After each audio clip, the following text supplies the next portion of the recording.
Okay, what's up everyone? This is Thomas with Real Broker here in St. Augustine, Florida, coming at you live every Wednesday at 8 p.m. going over the market stats, the news you need to know about, and we're doing a Q&A. So if you have any questions, you have any comments, anything about the food, the real estate market, life here in St. Augustine, go ahead and fire them off in the comments below. I'm here for you guys every Wednesday at 8 p.m. So if you have any questions, just fire them off.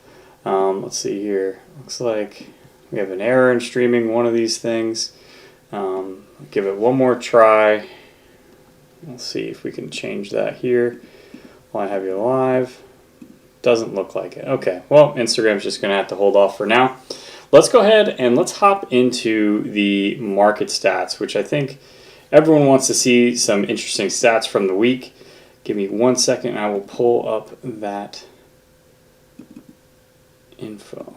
Okay, whoop. Now I cannot find the download that I have with all of the market stats I wanted to cover. But we will find it. Just give me 1 second here.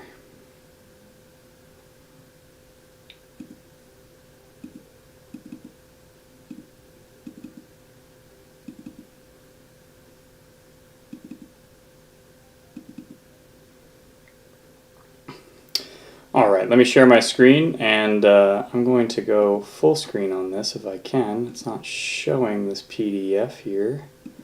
Why is it not showing that? Interesting. Show, here we go. Show, boom.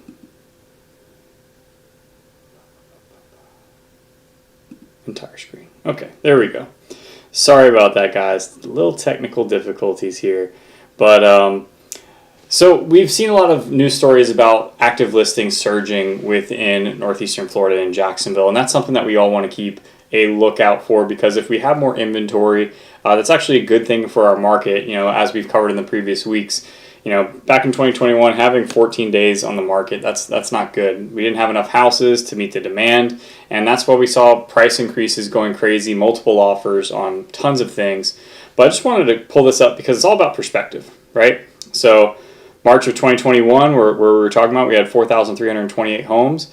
And as of today, March of 24, we have 8,132 homes in total, right, for the entire northeastern Florida market, which is over 1.5 million people. But back in March of 08, which is like where, you know, a lot of people reference like, oh, this is just like the great financial crisis of 2008, and the pain really wasn't felt until 2009, 2010. This is the amount of listings that we had available here. So we still have, you know, if you are worried about that, we still have a long way to go. As of right now, I think we're sitting at about 3.9 months of inventory, which means that, which is also referenced as months of supply.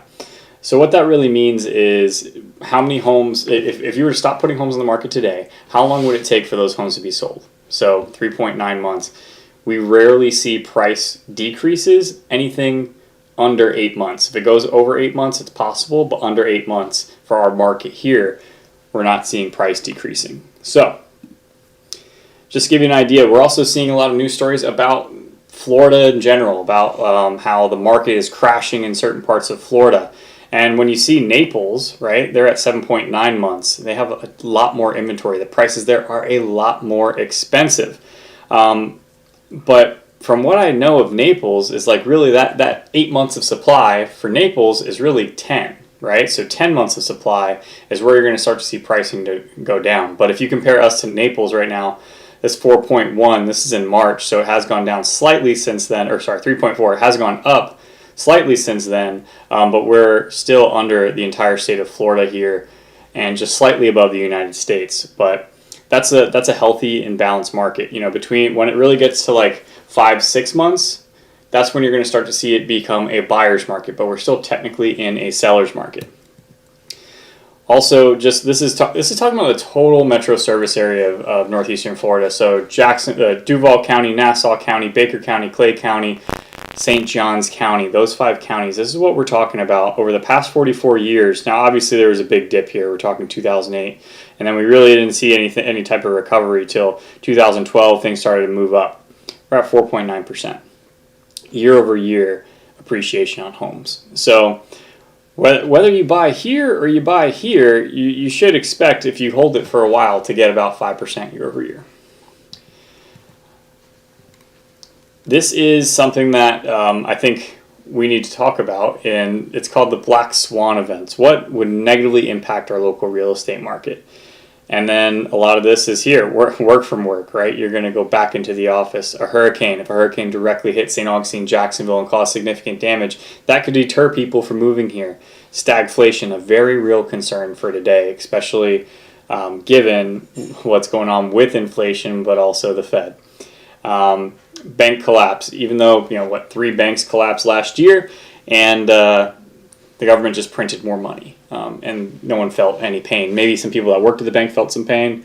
Another pandemic. So this is the likeliness of it happening, and significantly negative, right? So this is as worse as it gets, and this is unlikely. So the further it goes over here, the more unlikely it's going to be. So inflation and mortgage rates. Now this is from April, so things are a little bit different. We're slightly under 7 right now, and we are going to start to see, hopefully, and I'll cover this in the news stories, mortgage interest rates start to potentially come down because we've got a jobs report from ADP that is showing that the labor market is weakening, right? Which is what the Fed wants. But essentially, we're looking at this trend, right? This is a 10-year treasury here. And this is where you really want to see. So as you can see, is on an upward trend here, and it broke out of that trend if you're doing technical analysis. Now, is this exactly what's going to happen? No, not at all. But this is kind of how some people can look at the market and kind of make predictions based off of what's happening. So they broke this resistance here, and it's been going down. And the 10-year treasury correlates with mortgage interest rates. They typically dance about 1.7% difference. So as you see the 10-year treasury start to go down, you should see interest rates start to go down. How much? I don't know. It still depends on what the federal funds rate does as well. And there's no change in that yet. April closed sales, 60%. We don't have May numbers yet, but 60% of sales were between 200 and 500K. 175 sales over 1 million, up from 115. So really 60 more sales over 1 million, and that's because of our luxury real estate market. It really is moving here, and I think a lot of that has to do with people moving from the Naples, from South Florida, coming up here and getting a lot more bang for their buck when it comes down to luxury. So that's something to look at. The smarter money is still buying and still at play here. 26% are cash sales, about the same as the month prior, but that's a quarter of our market is being sold to cash, so they're not affected by interest rates. Sold to original list, 96%. So original list is an important stat because that obviously means when it first went on the market, 96%. So if it's listed at 100, you're going to sell it for $96,000. 39% of properties had concessions noted. Average noted seller concession was 9.6K. So that's the average between existing home concessions and new construction concessions. But new construction is way more than this. I can guarantee you it's just what they're reporting on the MLS that we have data for. But pretty much every single new construction contract I've done has double that incentive. So, and existing home sales, I would say it's probably more around 10K, at least for me. But that's just subjective, just talking off my own personal bias here. New construction was 19% of sales, down from 25% of sales. So I don't really know what conclusions I can draw from that. Maybe it's about the inventory that they put on. Maybe it's about people not wanting new construction, but they definitely offer the best incentives in today's market. Down 6% is actually a pretty good bit, but I don't know if that's a sign of any type of weakening. And if you guys have any questions about that, of course, you can leave me some comments below. Let me see here, make sure I got my comments up here. So Simba Slays 1969, he asked this question, but we'll get to this. I just want to make sure I let you know I see it. We'll get to this at the end. I'm going to cover the news stories, then we'll go into the Q&A. But asking how is Silverleaf, and why does it not show everything here? That's weird. And is it living up to the hype? I visited and have a dilemma. Interesting. Well, let me know what your dilemma is.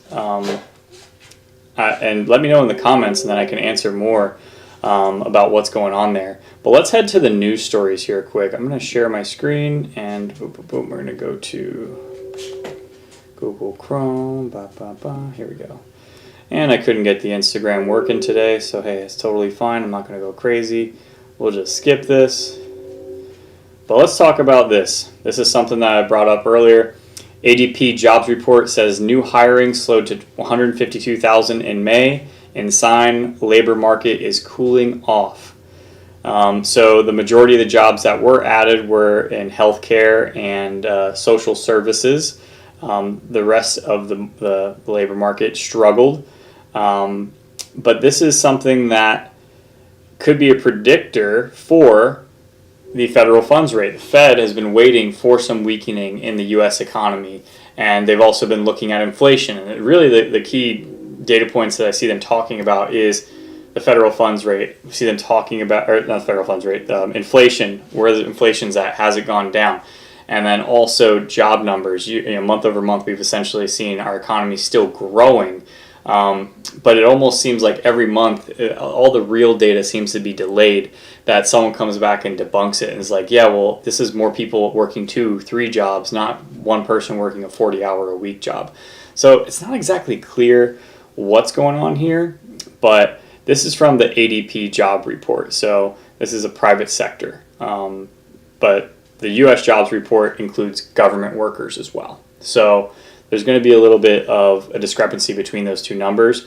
But with that, and this is what we've been talking about for several months now, guys, if we have inflation going down and we have jobs, the economy starting to cool off, then that should signal that the Fed will be cutting the federal funds rate. When? Probably not likely. Sorry, that was my dog. Probably not likely by summer. Definitely not. Now they're saying potentially in September, maybe by the end of the year. Who knows, guys? Or we could enter into stagflation, where the economy gets worse and inflation continues to get worse, right? So that's not what we want. That's what the Fed was trying to avoid. But guys, we're just all living here. We're all living it, and we're living the dream and moving forward through it. So let's hop on to this next news story here. If you guys have any questions about the federal funds rate, I know that's kind of boring, and maybe not. Maybe it's a little high level. I actually had a great conversation with Alex Stewart, which I'll have out in the podcast here later. But here's a new news story. Leave your cans out, park your truck. DeSantis signs bill to rein in overbearing HOA fines. So essentially what this is saying is I have an HOA horror story. Many people have HOA horror stories, and there's plenty of videos online now with HOA Karens. But what they're saying is that they need to be a little bit more upfront with what they're trying to do. So they are obviously limiting a lot of the HOA's powers and what they can say and can't say, because it seems that one person gets targeted. They're limiting it to $100 fines, unless it's already written within your HOA docs how much the docs are going to be, and a maximum of $1,000. And then from that point, they're also saying that all of the documents for the HOAs need to go online. They need to be clearly visible to anyone that's in the community. The transparency. So they're saying that you also need 14 days. 14 days if you are going to get a fine or a suspension from the HOA. You have to give 14 days notice, and then you also need to be given the opportunity for a hearing on what you're being fined or suspended for. So to me, it's kind of interesting, because that seems like that should have already been in place, right? Now we know that a lot of HOAs are just trying to do the right thing and maintain the community, but we do have the one-offs, right? Where it's like the people who typically run the HOA are not people that are busy. They're not people that are at least in my experience, not people that are very productive. They're people that don't have anything better to do today, and also they don't have a real grasp on what they should do as running an entire community. So I think in the future they should probably just create that as like a job. Like, hey, this is someone's job. We pay this guy. He runs 10 different HOAs, and he has a good idea of how to manage these things. Because a lot of the residents, when they become HOA members, I don't think they can hack it. Actually, my transaction coordinator, Caitlin, she's the HOA president for her HOA, and people can't stop singing her praises because she's very detail oriented, very on it. She's a fantastic person in general, but she's one of those people that make everyone's life easier, and she does that. She works in real estate, so she has an idea of what to do, where many people just don't have a clue, unfortunately. So let's head on to the next news story here, guys.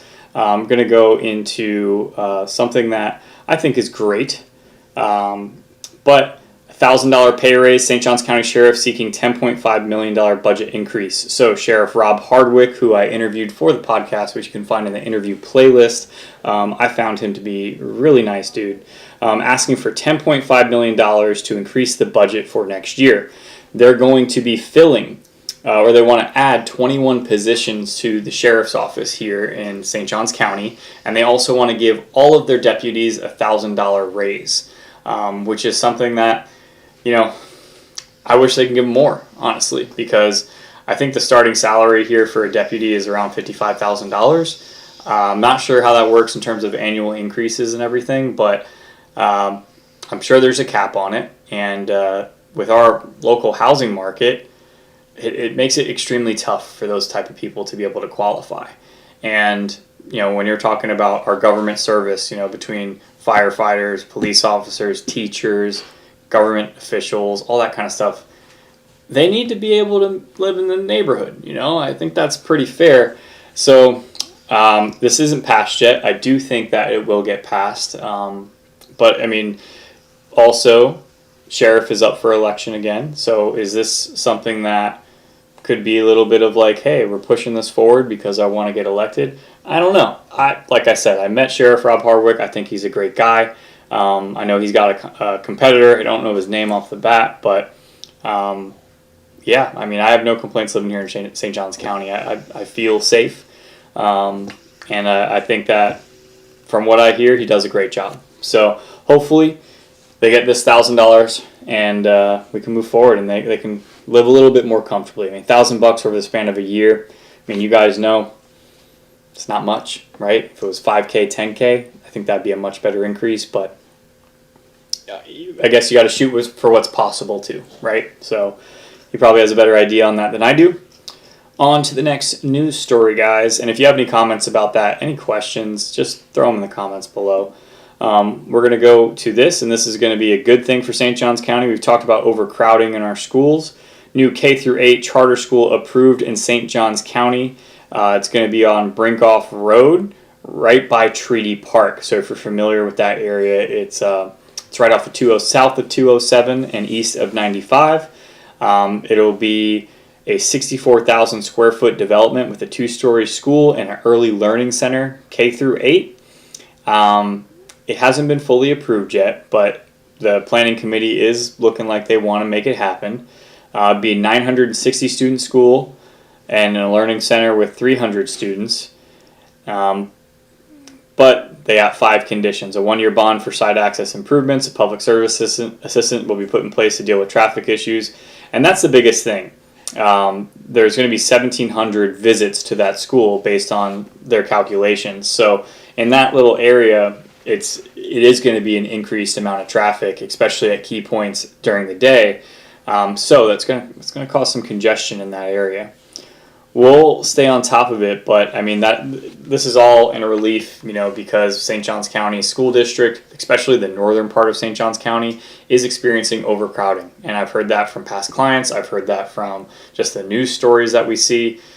And that's not what you want to hear when you move here, especially for our top-rated schools. So they're building tons of schools all over. I actually just have a video coming out on Saturday that kind of explains everything going on here. But they got a lot of plans for the schools here. I think they have 6 schools over the next 3 years opening. So that might be number 7. Who knows? We'll see. Now, one thing I wanted to note too, and I wanted to put this on your radar here. I covered this last week, or maybe 2 weeks ago. It's hard to tell. All these times run together. But missing middle housing concept eyed in St. Johns County so the middle class can afford homes. So everyone we were just talking about, the sheriff's office that just got a raise. Duplexes, triplexes, and garden homes be the solutions for the county's housing project. So the architect that put this forward, his name is Greg Burke. And I just decided, why don't I reach out to him and see if I can get him on the podcast and just have him explain what he's looking to do, outline it a little bit.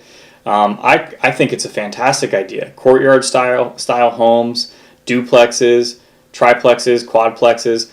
that's what we really need in our area here, because we do have a limited housing supply, and the zoning laws really only allow for single family housing, right? And most of it is single family housing, is geared towards that. But the way that St. Augustine's changing now, I think we do need to start looking at it like, hey, we need to make some big changes to our zoning laws and have multifamily property more available here. And another thing, I also think this would be perfect in West Augustine. I don't know if he has any plans for where this would go, but I'm going to be interviewing him this Friday. So stay tuned on that. I'm pretty stoked on it. I said, like, hey, anything I can do to help out in this situation, I'll, not that I don't think they need a realtor for this, but like anything I can do to support, which I will by just interviewing him and making short clips, I'm down to do. So excited to meet him. It's going to be on Friday, but I probably won't get the video out for like the next couple weeks, just depending on the editor. All right, guys. So been talking for about 25 minutes. I hope you guys have some questions and some comments for me. Let me hop over to, this looks like Simba Slays didn't follow up. So Simba Slays says, how is Silverleaf and is it living up to the hype? I visited and have a dilemma. So I'd really like to know what that dilemma is. I don't know what that could be, but I don't know. Everyone that I put into Silverleaf, they enjoy it. They like it. I think we put 3 or 4 families in there last year. I think 4 families, and they like it. There some issues with it. Yeah, I mean, it's a new construction community. They're building all over. They're also building infrastructure around it. There's going to be the First Coast Expressway running through it. There's going to be some growing pains with that. I'm not sure what the dilemma is that you're in, Simba Slays. If I had more insight to that, I'd help out, but unfortunately I don't. But there's pros and cons for sure. So if you're on here still, shout it out and I'll get it answered. We got John here, HOAs, FTL. FTL. I don't know what FTL means. Let's see. What is FTL acronym? Full truckload? I don't know if that was what you're saying there, John. I'm missing it. I'm sorry. I don't know what that means. Fuck the landlord? I don't know. Take a shot, guys. If you know what FTL means, drop it in the comments below. We got CB back, tuned in late. Did you ever go over the email I sent you of Palatka being one of the cheapest places to live? Yes, I did. I did go over that, and I'm going to be making a video on that. That's a standalone from here. But that's something like, actually next week, and this is another thing I'm doing, a podcast about Palatka reached out to me because they saw my video about living in Palatka, and they said, hey, we want to interview you because you gave like a really fair assessment of Palatka. A lot of people that live here locally, they know of Palatka, and they're just like, oh, it's just this rundown, shitty town, blah, blah, blah. And like, I don't see that at all. I go to Palatka, and I see Palatka, like downtown Palatka is like old Florida. And there's some really, some of the neighborhoods back there are really, really beautiful and historic and like brick-covered roads. There's just like a lot of charm to it. And are there some buildings that need to be cleaned up? 100%. But that's also like, I can't say like, hey, this neighborhood is bad, right? But what I can do is I can go in front, hey, there's buildings just like this, and this building is actually being remodeled right now, right? And we were on the main street of Palatka. So it's definitely a cheap place to live. It's right on the St. Johns River. They have a really beautiful park out there. My sister lives in Palatka. My first friend when I moved to Florida lives in Palatka. He actually might be joining my real estate team here shortly, which I'm pretty excited about. He'll be running all the Palatka stuff. But yeah, I think I think Palatka's sweet. The price is amazing too. You can get a single family house there between $150,000 and $250,000, which here is not possible, really. And you're only about 45 minutes from downtown St. Augustine, just straight down 207. And then also, aside from that, if you're in Central Florida is beautiful. Like between the springs and the river and just like the state forest and all that kind of stuff, like it is really beautiful in Central Florida. It's definitely something, if you're an outdoorsy type of person, great place to go and look. But yeah, I think it's I like Palatka. I know a lot of people don't like it for whatever reason, but Palatka to me is like, I think it's really cool. Would I live there?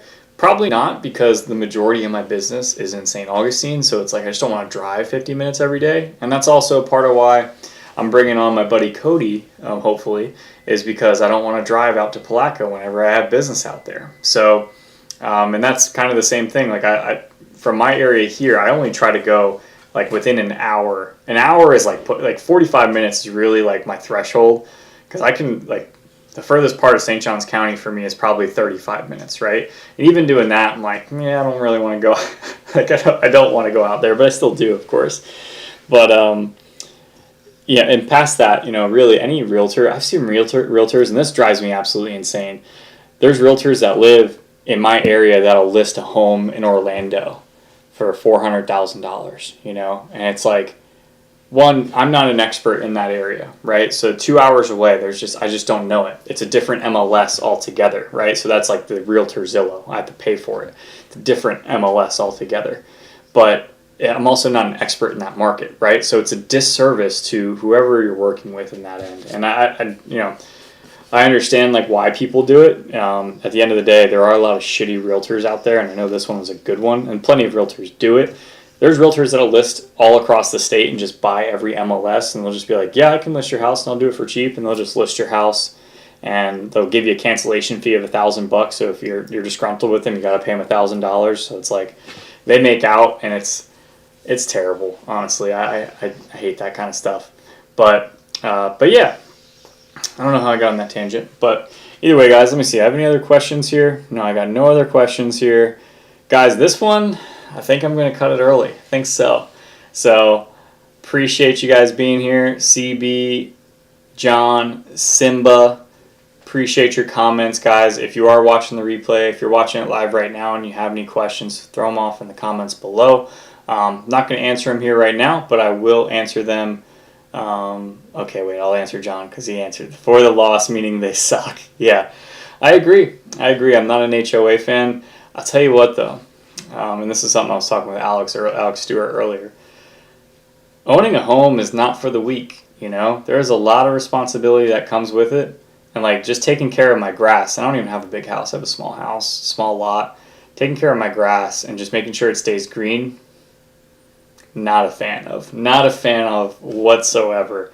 So that's like where I think about my townhome living, and I didn't even have to worry about any of that, So pros and cons. But yeah, for the loss. Okay. Awesome, guys. Well, hey, I appreciate you being here. Every Wednesday at 8 p.m., we're going over the market stats, the news you need to know about, everything about buying, selling, or investing, and we're doing a Q&A. So if you have any questions, if you're curious about the best food here, last week we talked about tacos and pizza, throw them off in the comments below. Here every Wednesday at 8 p.m. for you guys. So, and if you're looking to buy, reach out to me directly. Love to be able to help. Got the team here. Love to be able to help you out. Have a great Wednesday night, guys.